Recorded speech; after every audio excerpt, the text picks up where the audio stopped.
सुंदर है, इतने सुंदर कि त्रिभुवन में इनकी सुंदरता के सामने कोई नहीं टिक सकता। सखी, हमने सुना था कि देवता सबसे अधिक सुंदर होते हैं और देवताओं में भी भगवान विष्णु सबसे अधिक सुंदर, लेकिन आज तो राम जी को देख करके भगवान विष्णु की सुंदरता भी फीकी पड़ रही है। ये इतने सुंदर है। एक सखी ने कहा, सोने को गुमान गयो गोरे को बिलोक सखी। एक सखी कहने लगी, सखी ये दोनों भाई, दोनों राजकुमार कितने सुंदर हैं। आहा, सोने को गुमान गयो गोरे को बिलोक सखी, सांवरे को देख नील कमल लजाए हैं। गोरे राजकुमार को देख करके सोने का पानी उतर गया। सोने को बड़ा गुमान था अपने तेज का, लेकिन आज लखनलाल जी को देख करके सोने का गुमान उतर गया। सोने को गुमान गयो गोरे को बिलोक सकी, तो सांवरे को देख नील कमल लजाए हैं। सांवरे राजकुमार को देख करके आज नील कमल भी लज्जित हो रहे हैं। भूपत सुजान, हमारे महाराज बड़े बुद्धिमान हैं, तो भूपत सुजान मिथिलेश के बुलाइबे पे युगल कुमार मुनि कौशिक जू लाए हैं। श्री विश्वामित्र जी महाराज को बुलाया है हमारे श्री जनक जी महाराज ने, और श्री विश्वामित्र जी महाराज अपने साथ में इन दोनों राजकुमारों को युगल कुमार मुनि कौशिक जू लाए हैं। और यहाँ आकर के इन दोनों राजकुमारों ने क्या किया, बोले हेरत हजारन के हीरा हरण की। हेरते हेरते देखते देखते हजारों के हृदय को चुरा लिया। हेरत हजारन के हीरा हरण किए और लाखन के लोचन चितई के चुराए हैं। लाखों नर नारियों के नेत्रों को देखते देखते इन्होंने चुरा लिया है। तो दूसरी सखी ने बीच में ही उससे पूछ लिया कि सखी, तू यह जो इतनी व्याख्या कर रही है, आखिर तेरे कहने का अर्थ क्या है? असली बात बता, तू कहना क्या चाहती है? तो वह सखी कहती है, हेरत हजारन के हीरा हरण किए, लाखन के लोचन चितई के चुराए हैं इन्होंने। तो सखी, मेरी तो सलाह एक ही निज नागरी आली गण से, मैं अपनी सभी सखियों को एक ही सलाह देती हूं। वो सखी कहने लगी, मैं सबको एक ही सलाह दे रही हूं, मेरी तो सलाह एक ही निज नागरी आली गण से। कौन सी सलाह दे रही है? सखी कहती है, चित्त को संभारो री पुरी में चोर आए हैं। चित्त को संभारो री पुरी में चोर आए हैं। ये बातें बाद में करना कि ये बहुत सुंदर है। नहीं नहीं नहीं, पहले सभी अपने अपने चित्त को संभारो। क्यों? बोले पुरी में चित्त चोर आए हैं। बहुत सुंदर है। सखियां गाने लगी, सरकार बहुत सुंदर है। कहीं ऐसा ना हो कि हमारी नजर आपको लग जाए।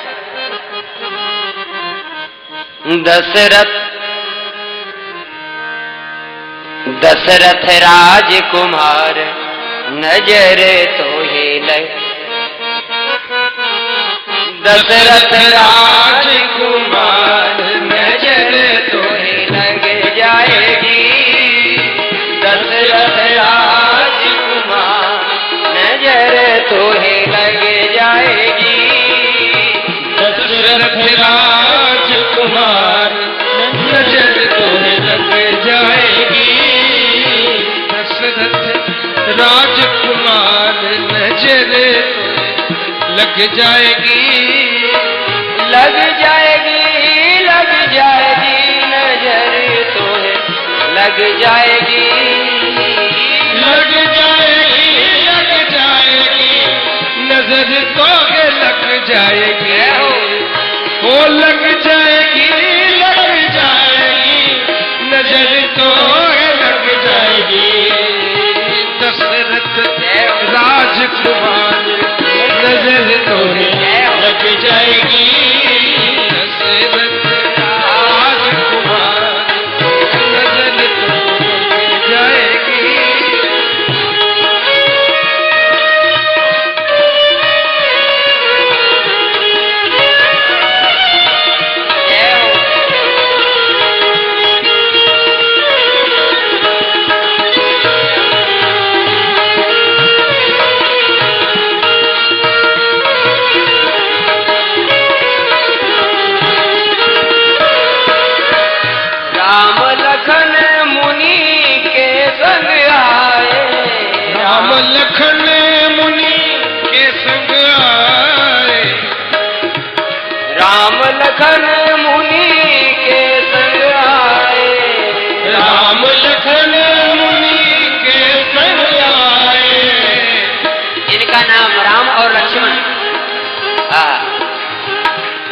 ठाकुर जी के साथ आए हैं।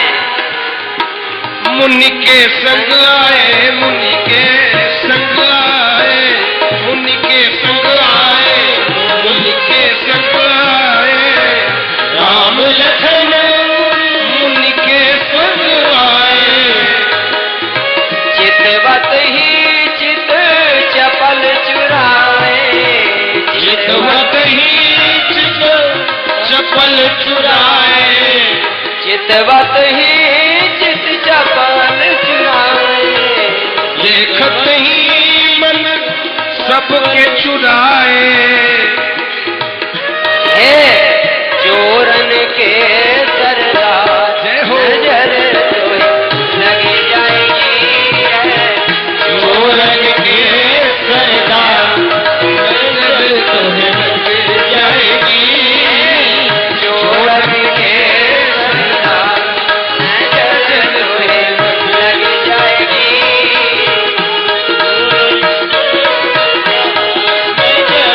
तुम्हें लग जाएगी।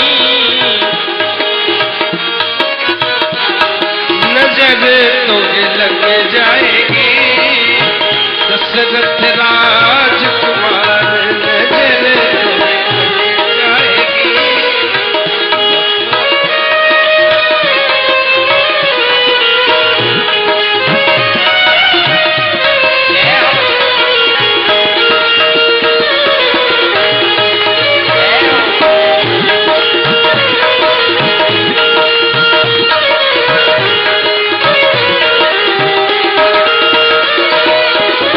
अलके कुंचित मुख श्यामल पर, अलके कुंज मुख श्यामल पर, अलके कुंचित मुख श्यामल पर, अलके कुंचित मुख श्यामल पर।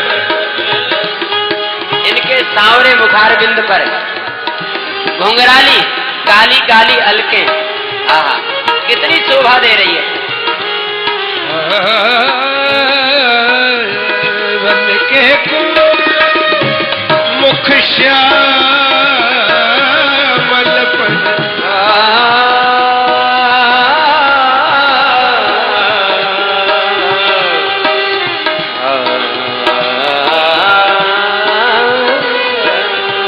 मुख श्यामल पर, मुख श्यामल पर, मुख श्यामल पर, मुख श्यामल पर। अलके कुंचित मुख श्यामल पर, अलके कुंचित मुख श्यामल पर। सोहत मानहु नील कमल पर, सोहत मानहु नील कमल पर।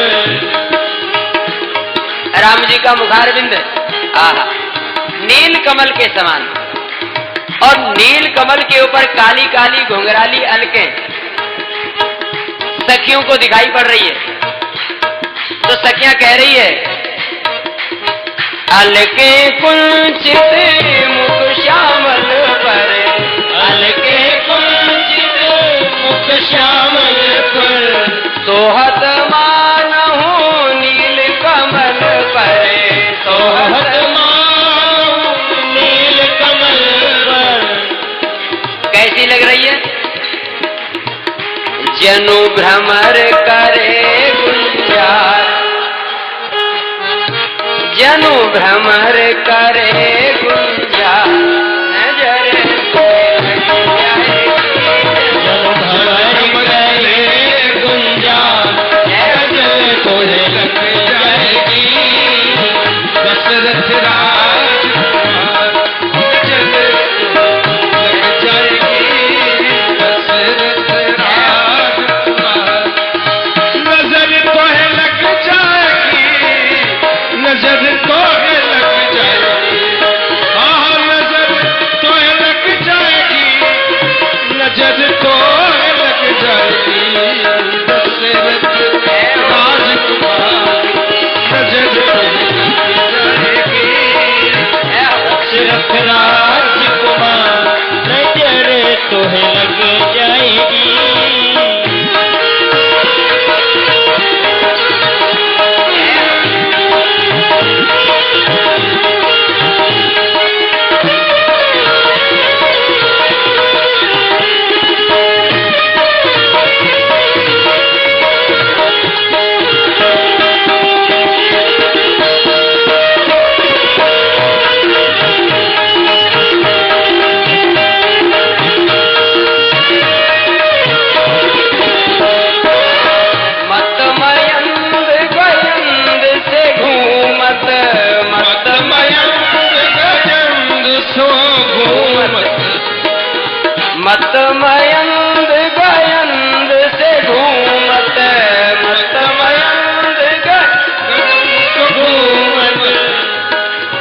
अलीगन चित चुराई के घूमत, अलीगन चित चुराई के घूमत, अलीगन चित चुराई के घूमत, अलीगन चित चुराई के घूमत।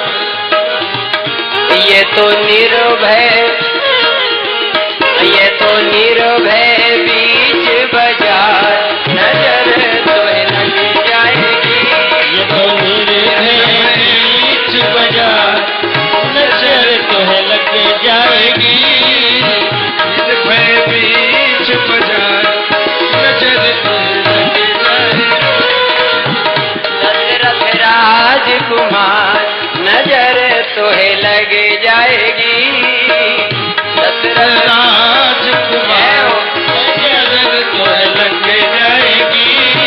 दशरथ राजकुमार, नजर तोहे लग जाएगी।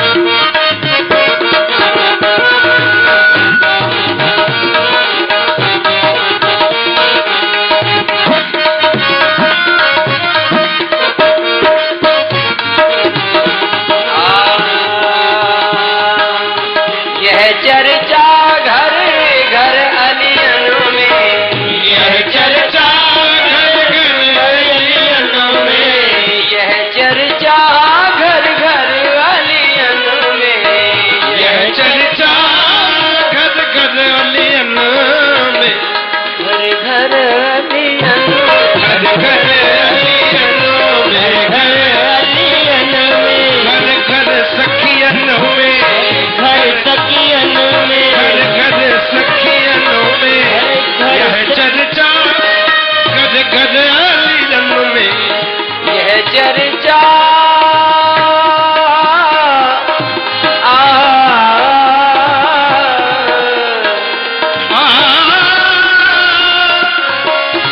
चर्चा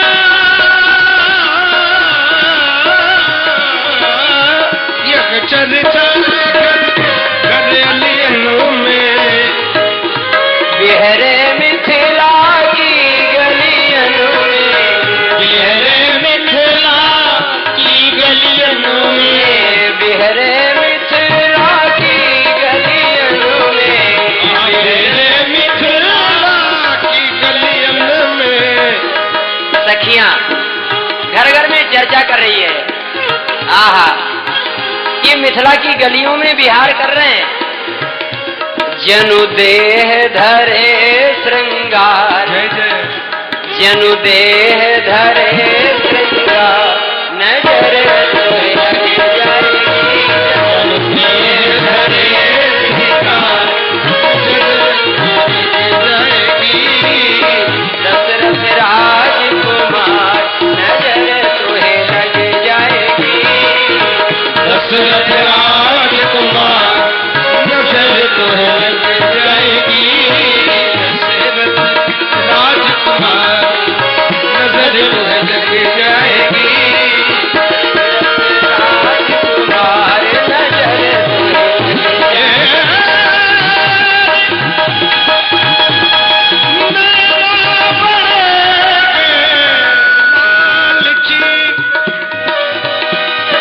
नैना बड़े लालची, रगे पलक की ओट, दाव पे चूके नहीं, करत लाख में चोट। नैना तोगे पटक दो, चूर चूर हो जाए।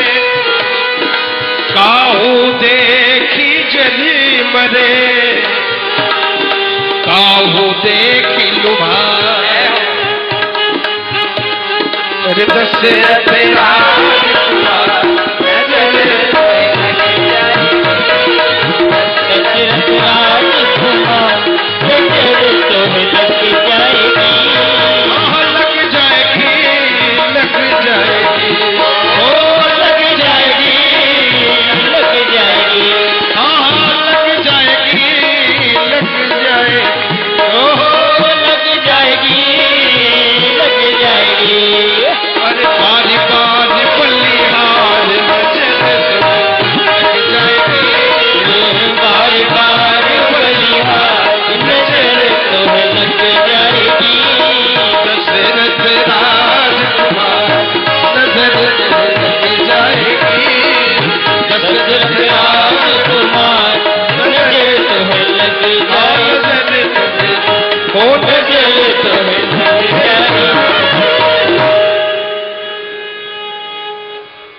ये हर सई बरसई सुमन।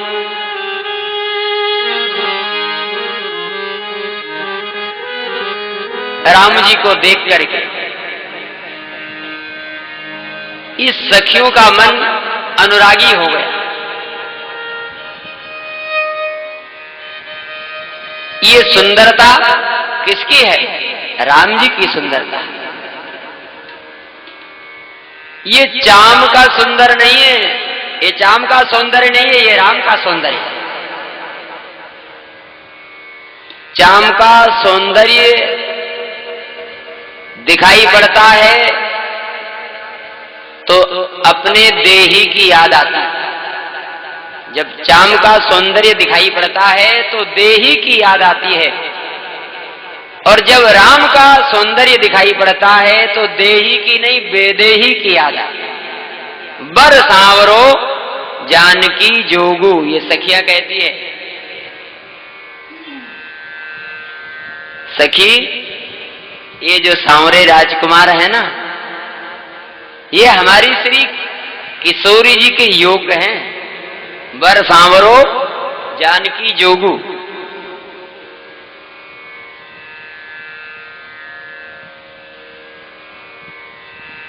पुष्प बरसाए। पुष्प बरसाने के कई भाव हैं। ये हरसई बरसई सुमन।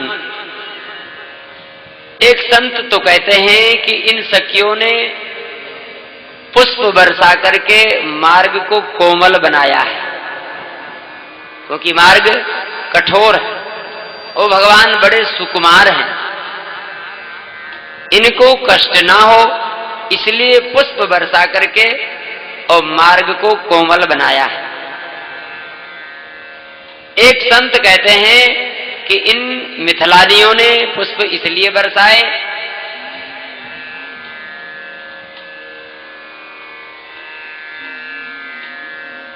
कि पुष्पों की माला इनके गले में पड़ जाए। जय माला, जानकी जी जय माला जो डालेगी वह इन्हीं के गले में पड़े, इसलिए भी यह पुष्प बरसा रही है। एक संत कहते हैं कि पुष्प बरसाने का और दूसरा भाव है। इन सखियों ने पुष्प इसलिए बरसाए हैं कि यह तो पुष्प के समान सुकुमार हैं और धनुष वज्र के समान कठोर है, तो पुष्प बरसा करके रघुनंदन को पुष्प के समान कोमल बता रही है। और एक संत का भाव बड़ा सुंदर, वो तो कहते हैं कि इन मिथिलानियों ने पुष्प ऊपर दिखाने के लिए बरसाए हैं। बोले यह तो मुख्य भाव है ही सही, लेकिन इसी में एक भाव और है।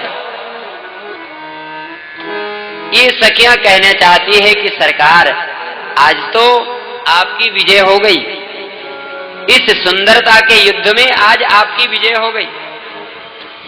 हमारे मन को आपने मोहित कर लिया, हमको अपने बस में कर लिया, तो आज के युद्ध में तो आपकी विजय हो गई।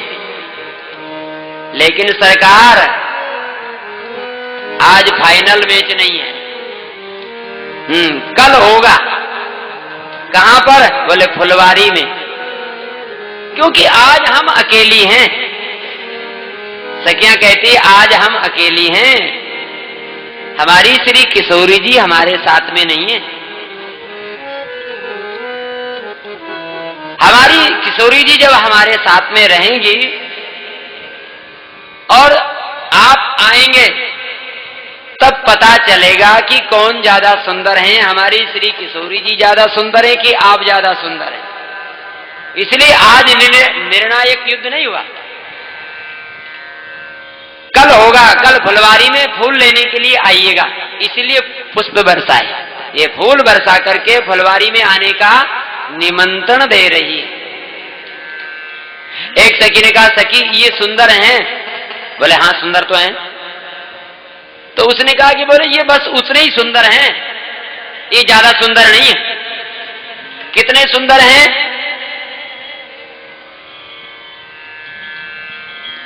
बरवे रामायण में श्री गोस्वामी जी महाराज ने लिखा, गर्व करहूं रघुनंदन जन मन माह, देखूं आपन मूरत सिय की छाह। सरकार आप उतने ही सुंदर हैं, कितने? बोले जितनी सुंदर हमारी श्री किशोरी जी की छाया है। आप अपनी सुंदरता का गुमान मत करो। हमारी श्री किशोरी जी जब सामने आएगी ना तो आपके होश उड़ जाएंगे। हाँ, इसलिए आज नहीं, फुलवारी में आइएगा कल। ही हरसई बरसई सुमन सुमुख सुलोचनी वृंद, और जाई जहां जहां बंधु दो तह तह परमानंद। ये मिथिलावासी तो ब्रह्मानंद में डूबे रहते थे, परमानंद तो आज ही मिला। परमानंद तो आज ही मिला ही नहीं, ब्रह्मानंद तो हमेशा यहां पर रहता था, लेकिन परमानंद की वर्षा तो आज ही राम जी के द्वारा हुई है। जब राम जी आ गए और राम जी को प्राप्त कर लिया, तब जाकर के मिथिला में घर घर में परमानंद हो गया, जन जन में। ये हर सई बर सई सुमन सुमुख सुलोचन वृंद, जाय जहां जहां बंधु दो तहां तहां परमानंद। जहां जहां भगवान गए वहां वहां आनंद, परमानंद की वृष्टि होने लगी। जहां धनु मख हित भूमि बनाई, जहां धनुष यज्ञ की व्यवस्था की गई थी, मंडप की रचना हुई थी, वहां पर भगवान के वह बालक सखा भगवान को लेकर के गए और यज्ञ भूमि को दिखाया। सरकार, यह यज्ञ भूमि है। कल यहां श्री जानकी जी का स्वयंवर होगा। देश देश के राजकुमार राजा लोग यहां आए हुए हैं। जो जहां जहां पर ठहरे हुए थे, भगवान को उन बालकों ने सबके स्थान दिखाए। और सबसे अच्छी बात तो यह है कि वह बालक जो हैं, पहले तो मिथिला को दिखाया और उसके बाद में फिर सब अपने अपने भवन में लेकर के जाते हैं। निज निज रुचि सब ले बुलाई, अपनी अपनी रुचि के अनुसार राम जी को अपने अपने भवन को दिखाते हैं। सरकार, ये मेरा भवन है, आप इसको भी पवित्र करिए, यहां जल ग्रहण करिए, यहां थोड़ा फल लीजिए। तो ये बालक जो हैं, सभी अपने अपनी रुचि के अनुसार भगवान को अपने अपने भवन में ले गए और भगवान सभी के यहां गए, क्योंकि भगवान किसी एक के नहीं है, भगवान तो सबके हैं, सबके। और इसीलिए सुंदर सदन से बाहर आए। तो अब बहुत विलंब हो गया, इसलिए जानी विलंब त्रास मन माही, गुरु समीप गौने दो भाई। अब बहुत विलंब हो गया है, ऐसा जानकर के गुरुदेव प्रतीक्षा कर रहे होंगे, इसलिए अपने सखाओं से भगवान ने विदा लिया। भैया, अब हमें बहुत विलंब हो गया है, अब आप हमें विदा करो। तो जब विदा का नाम लिया तो वह बालक उदास हो गए। सरकार, क्या आप अब चले जाएंगे? आपने हमें अपना करके इतना प्रेम बढ़ा दिया है कि अब हमें हमारा घर अच्छा नहीं लग रहा है। अब तो हमारा मन करता है कि हम आपके ही साथ में रहें। भगवान ने उनको समझाया, भैया अभी तो हम यही हैं, तुम्हारे मिथिला में ही है, कल फिर मिलेंगे। इस प्रकार से भगवान ने अपने सभी सखाओं को विदा किया और गुरुदेव के समीप आए। गुरु समीप गौने दो भाई, दोनों भाई गुरुदेव के समीप आए और यहां रात्रि में सभी ने फलाहार किया। फलाहार करने के बाद में गुरुदेव विश्राम करने लगे। जब गुरुदेव विश्राम करने लगे तो उस समय दोनों भाई चरण सेवा करने लगे। मुनिवर शयन कीन तब जाई, मुनिवर शयन कीन तब जाई, मुनिवर शयन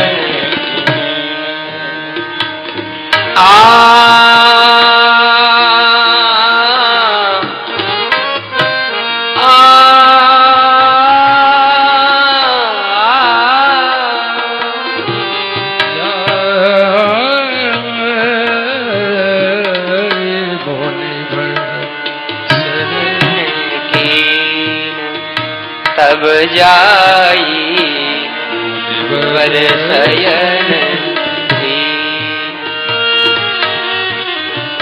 लगे चरण चापन दो भाई, लगे चरण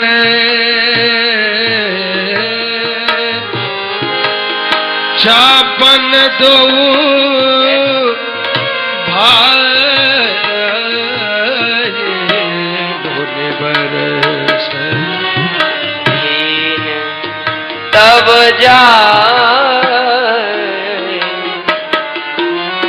मुनिवर शयन तब जाए, मुनिवर शयन आसन के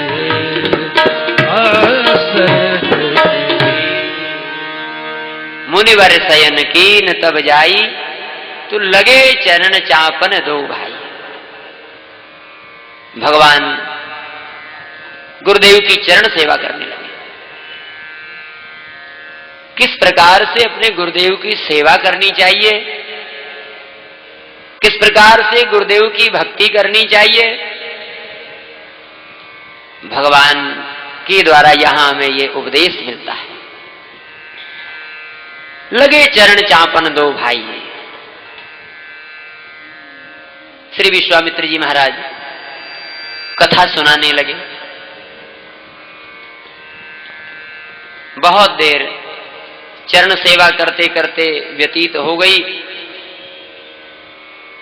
तो श्री विश्वामित्र जी महाराज कहते हैं, राघव अब बहुत रात्रि बीत गई है, अब विश्राम करो। लेकिन राम जी अभी सेवा कर ही रहे हैं। तो गोस्वामी जी लिखते हैं, बार बार मुनि आज्ञा दीन्हि, रघुवर जाय शयन तब कीन्हि। एक बार की आज्ञा से भगवान नहीं गए, बार बार कहना पड़ा, राघव बस बस रहने। तो क्या भगवान ने आज्ञा का उल्लंघन कर दिया जो एक बार के कहने पर नहीं मान गए? नहीं। अरे यह तो गुरुदेव का स्वभाव है। गुरुदेव तो कहेंगे ही कि बस बस रहने दो, बहुत है, हो गया, रहने दो। तो गुरुदेव तो ये कहेंगे, लेकिन क्या शिष्य का यही कर्तव्य है कि गुरुदेव ने एक बार कहा और एक ही बार के कहने से छोड़ करके चले जाए? यह गुरुदेव का स्वभाव है। गुरुदेव कहेंगे, लेकिन शिष्य का कर्तव्य है। गुरुदेव को सुख मिल रहा है, आराम मिल रहा है, हमारे सेवा करने से आराम मिलेगा, तो गुरुदेव तो शिष्टाचार के नाते ये कह ही देंगे कि बस रहने दो, बहुत है। लेकिन शिष्य का दायित्व बनता है कि वह गुरुदेव के मन की बात को जान करके और सेवा करे। तो एक बार के आज्ञा देने से भगवान विश्राम करने नहीं लगे, बार बार गुरुदेव की सेवा कैसे किया जाता है, यह भगवान से सीखना चाहिए। अपने गुरुदेव की सेवा कैसे किया जाए, यह भी आदर्श भगवान ने स्थापित किया है। रघुबर जाई सहन तब की, बहुत देर तक सेवा करने के बाद में भगवान ने जाकर के विश्राम किया। तो अब श्री लखनलाल जी राम जी की चरण सेवा करने लगे। पहले दोनों भ्राता गुरुदेव की चरण सेवा कर रहे थे और अब श्री लखनलाल जी महाराज अपने बड़े भ्राता राम की सेवा करने लगे, क्योंकि राम तो लक्ष्मण तो सेवक हैं, दोनों की सेवा उन्हें करनी है, पहले गुरुदेव की और फिर बाद में राम जी की सेवा लखनलाल जी करने लगे। यहां भी वही दृश्य, बार बार कह प्रभु सो ताता। भगवान श्री राम जी लक्ष्मण से बार बार कहते हैं कि लक्ष्मण बस अब विश्राम करो, रहने दो, विश्राम करो। तो बार बार कहने के बाद में श्री लखनलाल जी महाराज विश्राम नहीं करते हैं। गोस्वामी जी लिखते हैं पौड़े धरी और पद जल जाता। श्री लखनलाल जी महाराज पौड़ गए।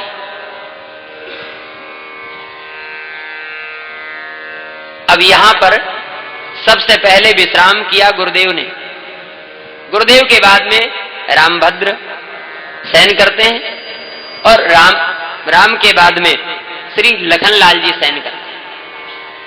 लेकिन जब उठने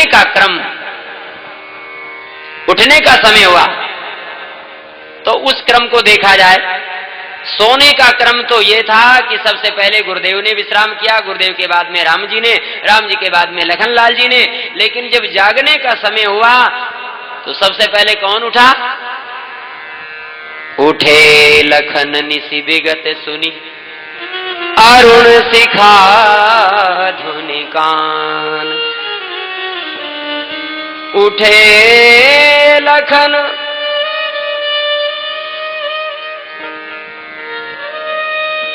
यहां एक और सूक्ष्म विचार करना है। यहां गोस्वामी जी लिखते हैं उठे, ये नहीं लिखा है कि जगे। इसका तात्पर्य है कि लखनलाल जी की आंखों में नींद नहीं थी, सोए नहीं थे।